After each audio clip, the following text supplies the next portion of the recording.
Olá, amigas e amigos, tudo bem com vocês?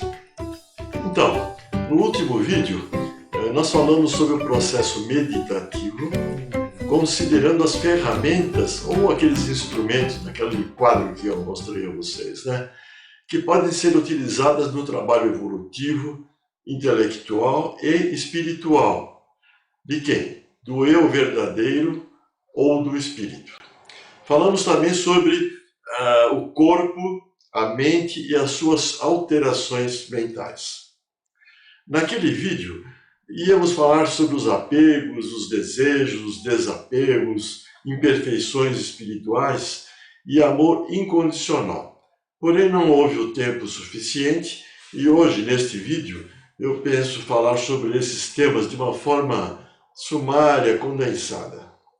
O meu objetivo, na verdade, é descrever para vocês essas ferramentas ou instrumentos utilizáveis de forma concreta na busca da iluminação espiritual. É uma metodologia que eu estou querendo passar para vocês para adotá-la e evoluir espiritualmente e intelectualmente a cada momento.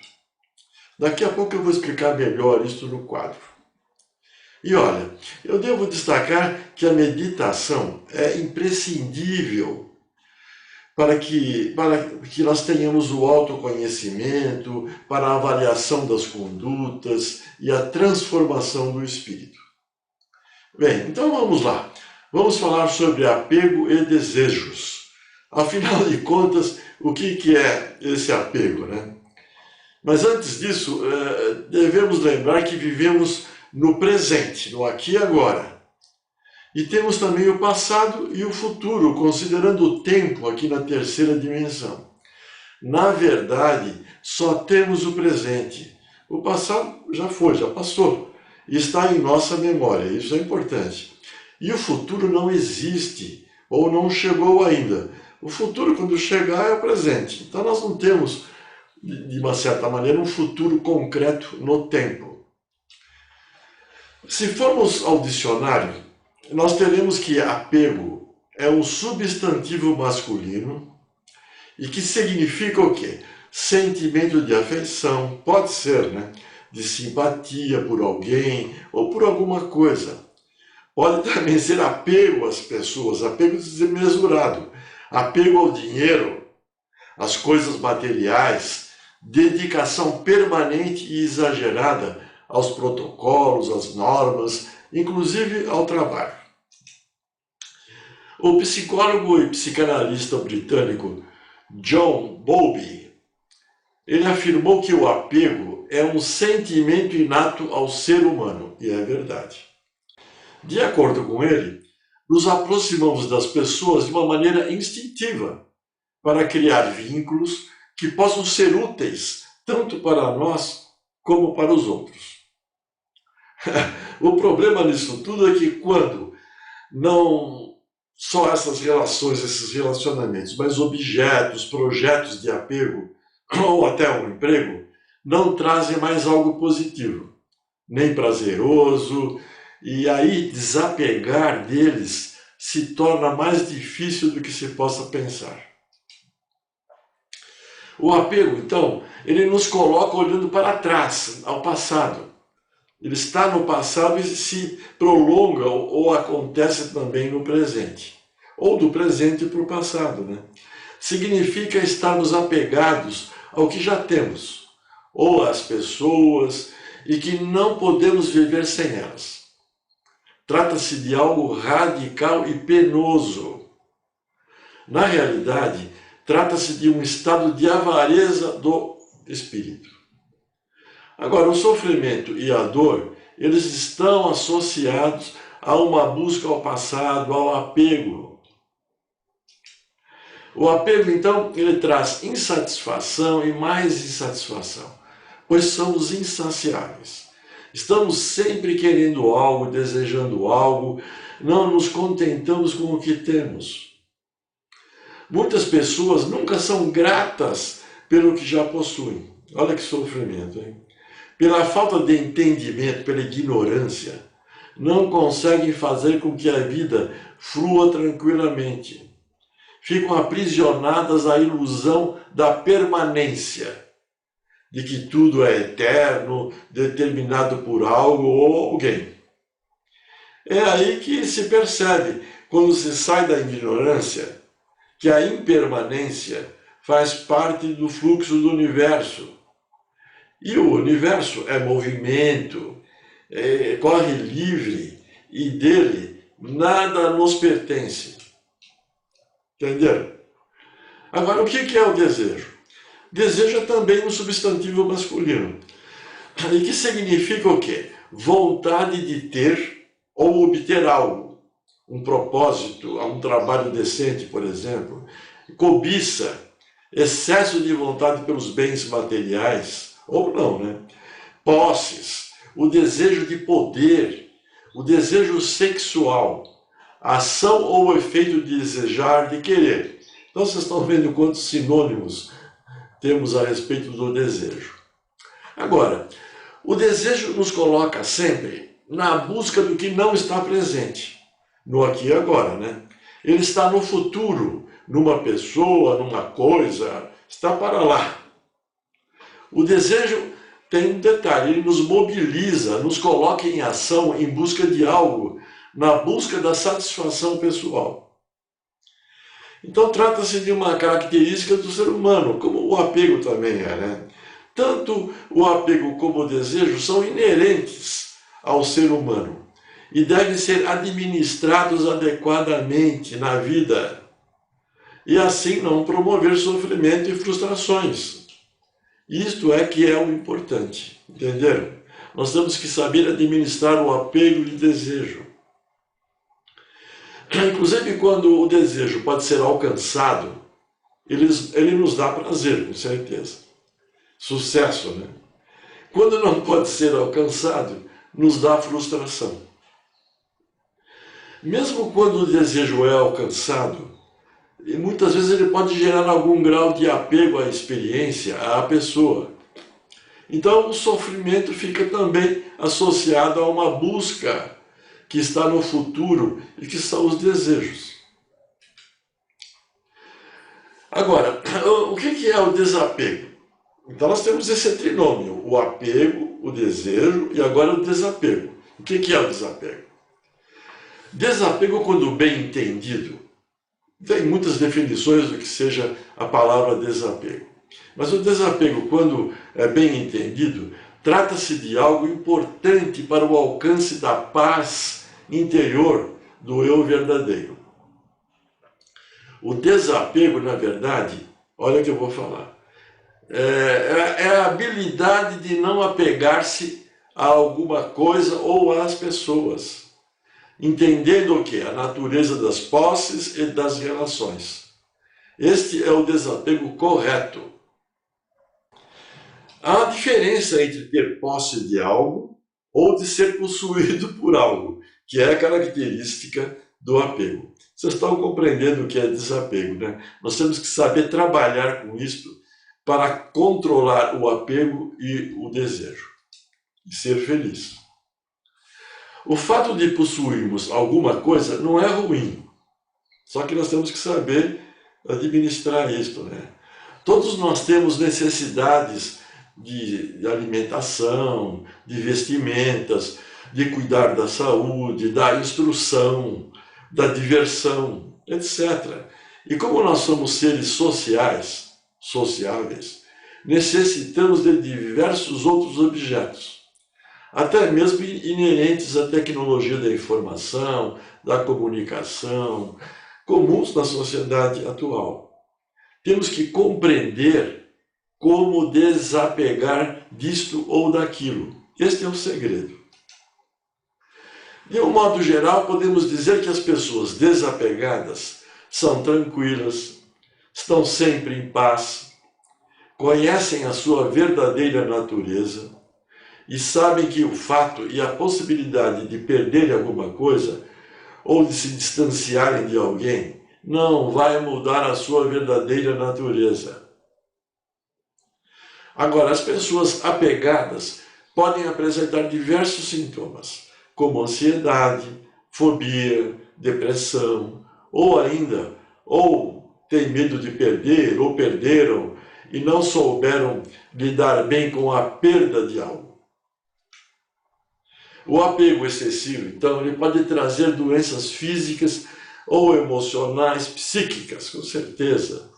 Se pensarmos, por exemplo, um exemplozinho, no ciúme como uma forma de apego, que é comum, né?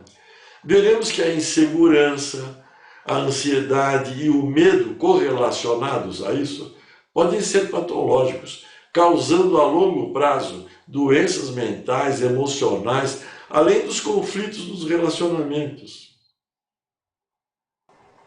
Em outro exemplo, uma pessoa apegada a um investimento financeiro, por exemplo, ao dinheiro aplicado no banco, pode chegar até ao suicídio caso sofra uma perda inusitada. Nós vimos já isso neste Brasil, quando o governo confiscou a poupança do povo. Muitas empresas faliram e pessoas que se suicidaram pela perda do dinheiro. Vocês vejam como a coisa é grave. Então, se considerarmos que o apego gera sofrimento e este sofrimento gera, por sua vez, doenças físicas e mentais, podemos pensar, então, paralelamente, que o desapego, ao criar uma melhor qualidade de vida, também pode auxiliar na preservação da saúde. Patanjali, que é um sábio do budismo, no Sutra 3º do livro 2, afirma que a ignorância, o egoísmo, o apego, o ódio e agarrar-se à vida corporal são 5 obstáculos impeditivos no caminho ao aperfeiçoamento espiritual. O medo da morte é um obstáculo, inclusive, porque é um apego terrível na vida de qualquer pessoa. Temos que cuidar da saúde, lógico, prevenir doenças, mas nós temos que estar sempre sabendo administrar os apegos da vida. E os desejos, naturalmente, desapegando-se corretamente. Patanjali diz que por causa da ignorância do eu verdadeiro, vem o egoísmo. Por causa do egoísmo, há o apego às coisas para a própria satisfação do ego. Porque algumas vezes as coisas pelas quais temos atração não chegam ou são levadas para longe de nós por alguma razão, vem o ódio àquelas pessoas que surgiram em nosso caminho. E finalmente, porque temos apego às coisas, tememos a morte.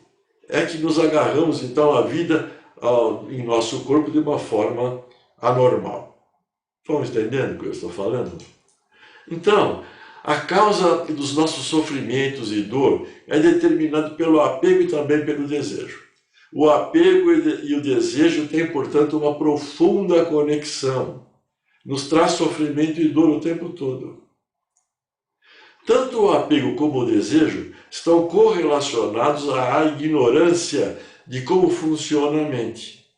Estou tentando passar alguns subsídios a esse respeito. O budismo nos ensina muito bem como trabalhar tudo isso. Eu sou espírita, como já falei, mas o budismo tem metodologias excelentes que nos ajudam, inclusive na prática do espiritismo, com certeza. Então, a ignorância a nós próprios e ao mundo, à humanidade, são fatores correlacionados ao apego como ao desejo também, né? A ignorância fica restrita ao campo da samsara no budismo. O que é a samsara? É a roda das reencarnações e um estado de sofrimento e dor o tempo todo, onde nós estamos vivendo neste planeta. O ciclo da vida e da morte, que é o ciclo das reencarnações, num oceano de sofrimento e dor, prazeres também, de repetições das reencarnações que nos deixam aprisionados a um estado limitado do ser, quer dizer, de ignorância. Quando nós cai a ficha em nossa mente, em nosso espírito, de como viver neste mundo aqui, a gente se diferencia de todo mundo e fica feliz, em paz interior, sabendo administrar o apego e os desejos. Aquelas alterações mentais que eu falei no último vídeo também. No trabalho das imperfeições espirituais, na prática do amor incondicional. Então, a ignorância ou a ausência do conhecimento espiritual leva-nos à incompreensão da vida e nos coloca no campo da confusão, da ação confusa e das relações de causa e efeito, karma, né? Que nos levam ao sofrimento, frustração e decepção. O processo meditativo, portanto, quando bem orientado, é uma ferramenta por excelência. Para o quê? Para o encontro da paz, alcance da iluminação ou aperfeiçoamento espiritual como meta do ser imortal. E vocês viram lá em vídeos que eu publiquei faz tempo, já há meses, a ciência também comprova a importância da meditação para a saúde física. Então, destacando um pensamento de Buda agora. Ele diz o seguinte: os desejos humanos são infindáveis. Quando se satisfaz um desejo, logo surge outro. Ninguém se satisfaz. E a pessoa fica amarrada nessa teia de apegos e desejos. Tá? A satisfação dos desejos nunca é completa. Deixa atrás de si frustração e irritação. Nada é importante, apegos, desejos, é tudo ilusão desta vida encarnada. Pode levar até a insanidade. É quero, nunca há satisfação completa. Eu já passei por isso quando eu era mais jovem e eu consegui sair dessa. Hoje eu estou numa boa nesse entendimento todo e eu estou querendo passar para vocês. Tudo isso pode levar ao ódio, à morte. O Patanjali, eu estou citando muito ele, os sutras dele são excelentes. Ele diz no Sutra 29 do livro 2, que a partir da prática meditativa, ele falando, e transformação do ser, mudando as nossas condutas na vida, todos os obstáculos desaparecem. E, simultaneamente, alvorece o conhecimento do eu interior, do espírito. Isto é, ganha-se sabedoria na administração da vida. A criatura, inclusive, fica em sintonia com o poder cósmico. O que é esse poder cósmico do Patanjali para nós, espíritas? É o Deus de todos nós, é a presença da fonte. Por esta sintonização, nós vamos sentir a força interior e absorver todas as qualidades desse poder e adquirir a visão cósmica, transcendendo todas as nossas limitações e tornando-se, por fim, uma realidade transcendental, um ser multidimensional que somos. Tenho falado muito sobre isso. Aos poucos eu estou passando para vocês subsídios para compreender toda esse conhecimento que eu adquiri e que me torna uma pessoa feliz dentro de um planeta de sofrimento e dor. Não que eu não possa ser atingido por algum sofrimento, mas eu vou saber administrá-lo corretamente. Vou ver de fora, ele está afastado do meu eu verdadeiro, com certeza. Então, queridas amigas e amigos, o processo meditativo é essencial no sentido de fortalecer o espírito e capacitá-lo na administração dos apegos e desejos da vida e alcançar a paz interior, né? Como já falei. Bem como promover o que? A eliminação dos bloqueios energéticos decorrentes desses apegos e desejos. Eles produzem bloqueios energéticos no nosso campo áurico terrível, produz doença, desequilíbrio psíquico, emocional, mental. Então, e que produzem potencialmente disfunções morfofuncionais das células, pode produzir câncer, tecidos, órgãos e, em consequência, produzindo as mais diversas doenças, com certeza. Em conclusão, desapegar significa ser capaz de não valorizar apegos e desejos, ser capaz de manter um espaço entre o eu verdadeiro e esses apegos e desejos, a fim de poder administrá-los adequadamente de forma racional e desapegada, mantendo o equilíbrio interno, mantendo a paz interior do ser imortal. Todos esses apegos e desejos fazem parte da natureza. E quando o espírito desencarna, sabemos que não leva nada com ele, nós já sabemos que o caixão não tem gavetas. Então nós estamos imersos num oceano ilusório da vida, mas com um objetivo, segundo a fonte criadora, para nós evoluirmos intelectual e espiritualmente a cada momento. Nós temos que acessar uma metodologia racional, concreta. Não é científica porque nós não temos como comprovar os métodos. Mas todas as religiões, as tradições religiosas procuram passar informações, só que é sempre de uma forma individual, egoística, e as pessoas acabam não tendo o conhecimento adequado, racional, do caminho certo a seguir. Então, por isso que eu sou adepto de trabalhar com conhecimentos de várias tradições religiosas, que é o que eu estou fazendo nesses vídeos, passando para vocês.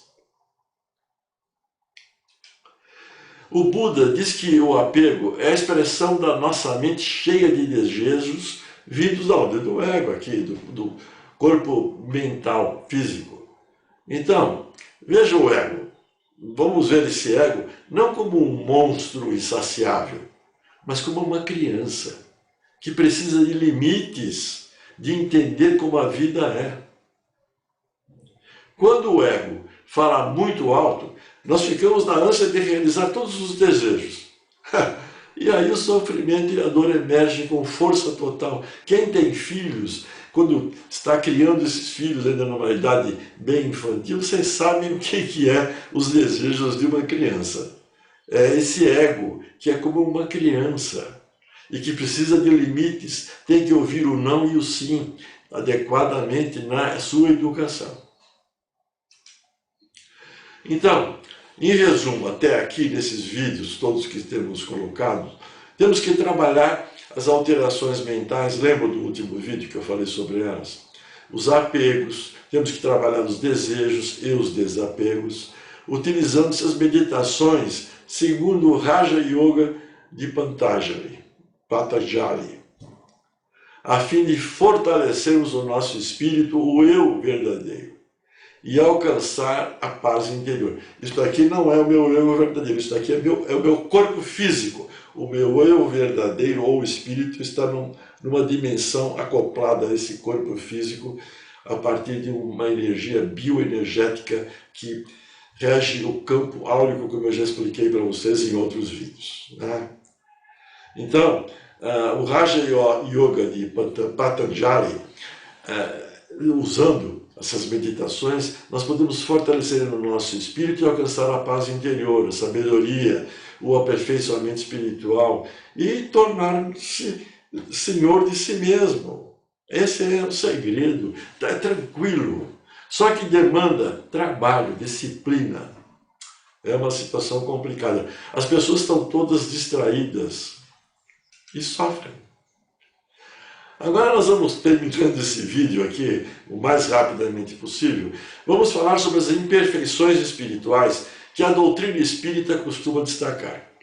Nós achamos melhor enumerar algumas poucas, e mais importantes no meu entender, pois nos livros espíritas são descritas dezenas e dezenas delas, é muita fala e as pessoas não conseguem ter direcionamento, nós não temos capacidade de muita conversa. Temos que ter poucas. Tudo que eu estou falando já é complicado. Imagina eu falar em 100 imperfeições para vocês trabalharem. Bom, então, podemos citar aquelas mais passíveis de serem corrigidas por nós, né, ao longo da vida encarnada. E assim mesmo vai ser difícil. Objetivando o quê? A purificação do ser imortal. Quais são essas que eu estou elencando aqui? O orgulho... O egoísmo, só essas duas já é uma coisa impossível de nós resolvermos o problema. Então temos o orgulho, o egoísmo, a ambição, arrogância, preconceito, vaidade, todas elas estão correlacionadas umas com as outras. Quando o indivíduo é orgulhoso, ele é egoísta, tem ambição, é arrogante, tem preconceito, vaidade, tem tudo. Além do apego, desejos, alterações mentais já citadas. Então são todas as imperfeições espirituais, intelectuais, não é? Entenderam? Então, eu não pretendo aqui ficar definindo cada uma dessas imperfeições espirituais. Vocês podem ir no dicionário e ver o que é orgulho, o que é egoísmo, etc. E aí vocês vão ter a informação, né? Vocês já, porque se fala muito, vocês têm que corrigir o orgulho na doutrina espírita. Bom, o que é orgulho? Tem que explicar. Tem que ser algo racional. Temos que fazer uma autoavaliação para ver se eu sou orgulhoso ou egoísta e fazer uma mudança de conduta na vida. Aí nós estaremos nos transformando. Isto é o autoconhecimento a partir de uma meditação, de uma introspecção de como nós estamos vivendo, como nós estamos nos conduzindo na vida, no relacionamento com as pessoas. Será que eu trato as pessoas de forma arrogante, preconceituosa? Como é que é a minha conduta? E a humanidade está repleta dessas criaturas com essas imperfeições todas. Pô, estamos cansados de ver isso. Todas elas estão cheias de apegos, desejos, de alterações mentais, que já falamos no outro vídeo, e praticando o mal na vida, porque quem é orgulhoso, egoísta, ambicioso, pratica o mal o tempo todo. São todos corruptos, em detrimento das outras pessoas, naturalmente, não é? Assim sendo, nós temos que trabalhar persistentemente no sentido de reformar em nosso íntimo essas imperfeições espirituais. No Espiritismo está falando de reforma íntima. Vamos fazer a reforma íntima. O que é essa reforma íntima? Todas essas imperfeições devem ser corrigidas, mas elas têm que ser analisadas profundamente dentro do nosso íntimo, para a gente poder ficar atento o tempo todo, no dia a dia, para poder corrigir. Não é um trabalho fácil, pois é algo inato em todos nós, não é? E agora, terminando este vídeo, nós vamos destacar agora o item 5 daquele quadro que já passei para vocês, referente ao amor incondicional. Todo mundo fica falando o que é o amor. Eu já vi pessoas muito crentes no Espiritismo falando que eu não sou capaz de praticar o amor. O incondicional, realmente, nós não somos capazes. Mas o que é esse amor incondicional? Nós temos que saber o que significa isso. Então, eu vou definir da seguinte forma. O amor incondicional significa amor pleno, completo, absoluto, que não impõe condições ou limites para se amar. Continuando, amor incondicional não julga, perdoa, apoia, não é egoísta, é generoso, altruísta, infinito, não espera nada em troca e respeita o próximo. Só esse respeito já é difícil de praticarmos. O amor está em primeiro lugar. Entendendo o que é amor incondicional? Nós não somos capazes de praticá-lo, mas nós temos que ter esse amor, como eu defini, como meta a ser alcançada. Tem que se trabalhar isso de forma racional, intelectual. O tempo todo da nossa vida social, nós temos que ver se estamos agindo com esse amor incondicional ou não. Hoje, eu já estou perdoando todo mundo, apoio dentro da possibilidade. Logicamente, se eu não tiver capacidade, não vou poder apoiar, tem as limitações na prática desse amor. Não vou julgar ninguém, cada um é dono de si, e cada um está no estágio evolutivo que se apresenta atualmente, não é? Então nós temos que saber as nossas limitações na prática desse amor, inclusive. E olha, Deus ama de forma incondicional. Por que ele ama de forma incondicional? Ele é capaz. Porque ele ama todos sem distinção. Pô, a gente tem dificuldades nisso aí, não é? O amor a Deus e o amor ao próximo resume toda a doutrina de Jesus inteiramente. Eu publiquei uns 8 vídeos sobre os ensinamentos de Jesus. Assistam. É puro amor aos ensinamentos de Jesus. Nós não somos capazes de fazer aquilo que ele apregoou lá atrás. Mas nós temos que ter metas. Em sua origem, o homem só tem instintos lá atrás. Quando mais avançado e corrompido intelectualmente, ainda, só tem sensações. Agora, quando o homem se encontra mais instruído, praticando alguma religião, alguma filosofia, alguma tradição, né? Uma doutrina, e depurado moralmente, aí ele tem sentimentos. Eu estou fazendo uma diferenciação de instinto, de sensações e agora de sentimentos. E o ponto-chave do sentimento é a prática do amor. Por isso que nós temos uma diversidade nesta humanidade muito grande. Tem pessoas que ainda estão no nível dos instintos, outros das sensações, outros estão com um pouquinho de instrução do amor, da prática dos ensinamentos de Jesus, e aí eles procuram praticar o amor. Veja em que local nós estamos vivendo. É uma parada dura esta aqui. Mas a gente pode ser feliz já, se formos espertos, se tivermos sabedoria, se estudarmos. Temos que desenvolver prioritariamente o intelecto, a inteligência. Depois vem a parte moral e espiritual. Bem, minhas queridas amigas, meus queridos amigos, estamos finalizando a descrição das ferramentas para o trabalho evolutivo espiritual do verdadeiro eu ou espírito. Até aqui descrevemos um método interessante para trabalharmos o aperfeiçoamento espiritual do ser imortal. Estamos falando do espírito, né? Vocês estão entendendo? O espírito é que tem que evoluir. Naturalmente, o meu corpo físico está colaborando para isso também. É uma troca entre o meu espírito e corpo físico e espírito. Porque eu tenho uma mente do espírito aqui, bem sutil, muito sutil, e uma mente grosseira aqui do corpo físico. Elas trabalham no sentido de seguir no caminho evolutivo, espiritual, intelectual a cada momento. Agora, eu vou mostrar para vocês novamente o quadro que temos sugeridos a vocês nestes vídeos. Para quê? Para que a gente possa ter uma metodologia bem inteligente e racional para evoluir espiritualmente e intelectualmente. Se vocês examinarem bem, perceberão que estamos descrevendo 3 campos de trabalho. Eu vou descrever para vocês. Aqui no lado direito do quadro, nós temos a fonte criadora, o mundo espiritual, o material que é a terceira dimensão, temos todos lá a criação do espírito, nós estamos aceitando que o espírito é algo real. Muito bem.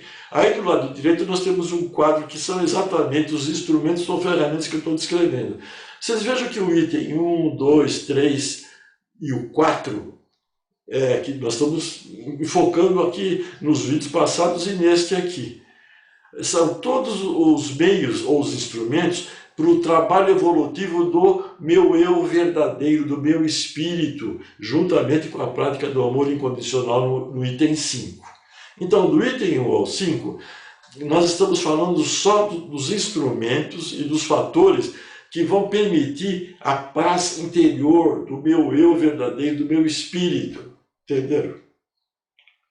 Aí, qualquer religião está procurando focar nesse campo aí.